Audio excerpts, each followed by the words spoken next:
Pagulan sa pila ka lugar sa Negros Occidental nagresulta sa muddy stream flow sa banwasang La Castellana. Si Adrian Prietos nakatutok live. Adrian?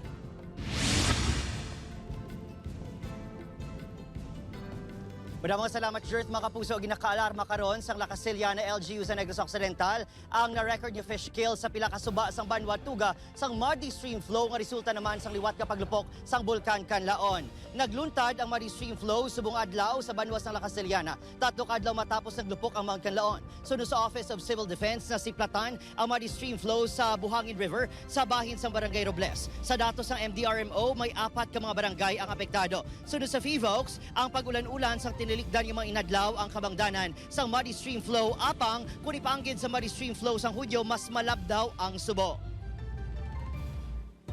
Kahapon sang kagabihon may ara man kita nga mga na-monitor man nga mga pag-ulan. So ini siya nga mga pag-ulan pwede nga amuning pwedeng nagduga sa sini nga muddy stream flow.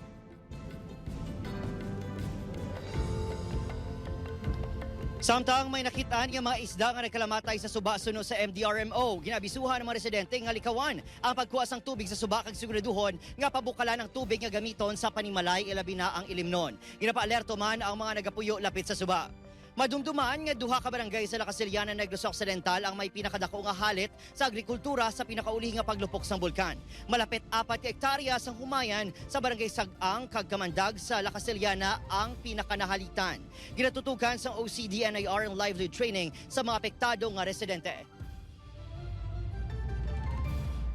Mas damo ang visible nga pyroclastic density current nga nagwa no mga 2 kilometers nang estimated nila nga nadabot sang sang PDC. Mas dako-dako ang vegetation ng naapektuhan. Plus syempre ang ang sa above. Jert, suno sa OCD Negros Island Region mag-convene sa bunga hapon ang Task Force Kanlaon, Provincial DRMO, kag patiman kaupod ang La Castellana MDRMO agud matutukan kung maluwas sa banwasang La Castellana may iban pagid nga lugar sa Negros Occidental ang naka-record sang fish kill di gani sang muddy stream flow. Kag inang latest ikan diri sa La Castellana, Negros Occidental. Jert? Madamo gid yung salamat sa update. Kapuso Adrian Prietos kag halong kamudera.